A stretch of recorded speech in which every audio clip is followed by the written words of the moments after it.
Үсүздөгү жылдын 1-апрелине чейин соода саттык кылган ишкерлер өздөрүнүн товарларын легалдаштыруусу зарыл. Анда ар бир товардын аты, саны, баасы ачык айкын көрсөтүлөт. Мындай аракет көмүскө соодан ачыкка чыгарып, бул багытты мыйзамдуу нукка салууга шарт түзөт. Тилекке каршы ишкерлерге карата түзүлгөн мындай шарт аларды кошумча түйшүккө салып жатканын билдиришет. Остаток снимать этип санап күнүгө канча расход, канча приход болуп атат, канчасы өттү, канчасы калды каждый день. Мы же не сможем. Куда мы успеем? Отуруп алып күнүгө отчет жазабызбы? Это невозможно же. Анда бир кассир керек, бир бухгалтер керек, бир складта иштеген керек, бир упаковщик керек, ушундайда бир сортировщик керек дегендей. Ишкерлердин мындай наразычылыгына байланыштуу бүгүн Талаш шаардык салык кызматы Борбордук базарда соода саттык кылган ишкерлер менен жолугушту. Анда адистер тарабынан товарларды легалдаштыруу туурасында маалыматтар айтылды. Бул ошол 6 жылкы сиздер периодуңуздарга налог эч жакта кайрылып келип, салык салынбайт. Штраф да төлөнбөйт. Бул штрафты кактан чыгарасыздар билбейм, штраф да төлөнбөйт. Мындай жеңилдиктерге карабастан ишкерлер өз товарларын легалдаштырууга каршылыктарын билдиришти. Силер мерде коммерсантты контроль кылып, мунун товарын контроль кылып, не кыласыңар силер?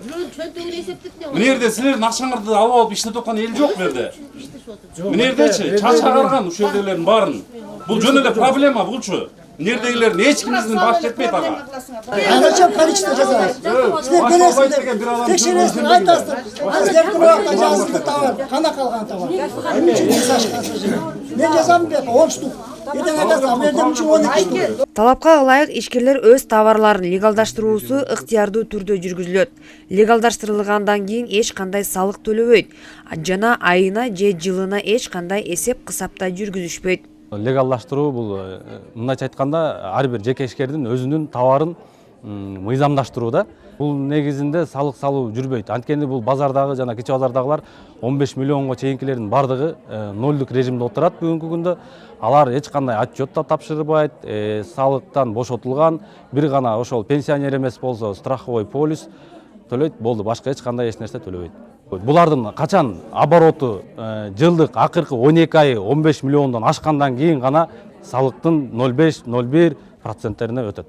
Эске салсак, буга чейин Талаш шаардык салык кызматы тарабынан ишкерлерге товарларды легалдаштыруу боюнча бир нече ирет түшүндүрүү иштери жүргүзүлүп келген. Жолугушууда көпчүлүк ишкерлер салык төлөөнү патенттик системага өткөрүп берүүнү суранышты. Патенттик система кылып койсун.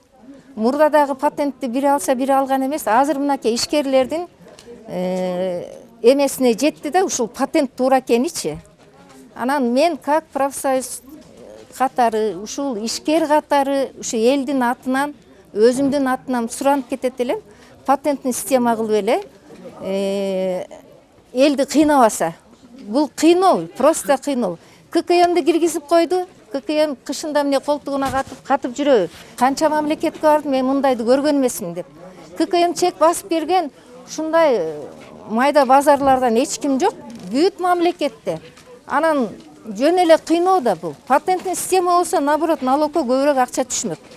Бүгүнкү күндө жылдык соода саттык жүгүртмөсү 15 миллион сомдон ашпаган ишкерлер салык төлөөдөн бошотулган. Ага катар патенттик системада алынып салынган. Чолпон Сабитова, Бексултан Рахатбек уулу, Эркинай Жумабекова, Талаш шаары.